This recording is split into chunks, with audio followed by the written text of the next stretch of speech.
This video is just a sneak peek into the development of Easy Green Screen version 8. Now, I wanted to show the refined hair options because a lot of people have requested dual mask to come back. So I have added that to version 8 with a couple of extra options.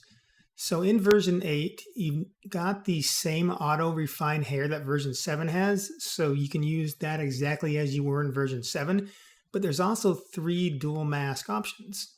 So the first option is dual mask manual, and that will be exactly like you were used to in version 6, where you lasso around the hair and it's going to make different adjustments in that area you lassoed.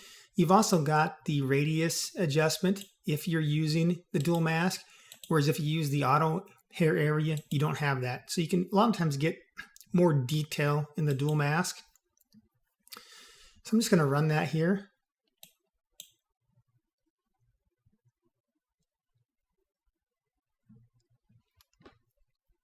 All right, so if we take a look at our mask, you can see that the hair has got a feathered edge and it's pulled some of the detail of the hair out.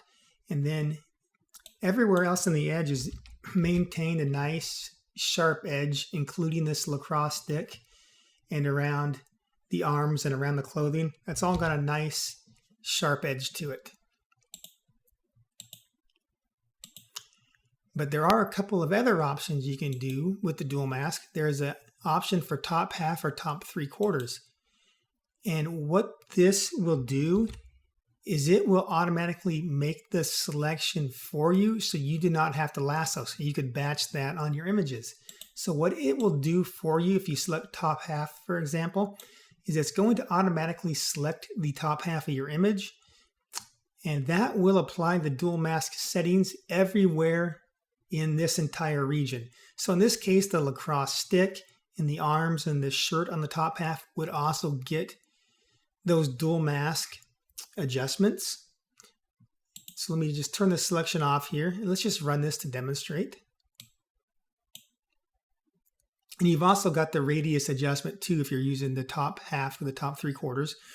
But in the past, what would happen if you tried to use dual mask on areas that were not the hair?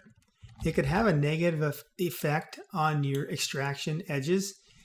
And the same does hold true in Easy Green Screen 8, but not as bad. So I've really tried to optimize and limit the negative effect. So for example, this lacrosse stick had the dual mask applied because we used just the auto top half.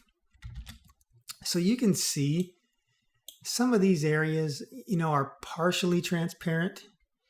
If you look at it against the checkerboard, yeah, you can see some of the checkerboard coming through, but it's not fully transparent. And if you put it against a color, chances are you would never notice, or against the background. So same thing too around the other areas in the top half where it had the dual mask applied. And if you pixel peep on the mask,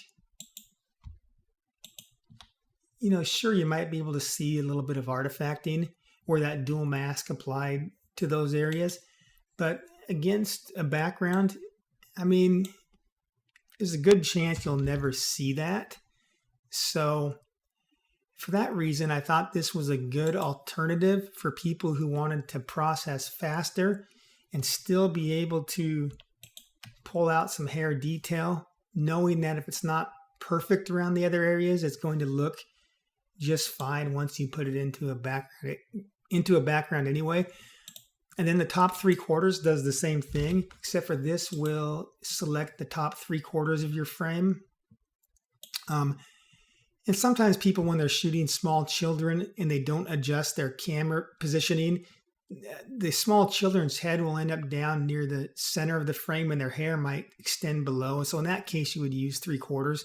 I didn't give a full because I didn't think your hair would ever be below 3/4. And because that adjustment, once you start getting to the shadows on the screen, that hair adjustment can really start doing weird stuff down there in the shadowed areas. So That's why I just left it at 1/2 and 3/4, but those just give you different options so you can use the option that best suits your need for balancing speed versus quality. Thanks for watching.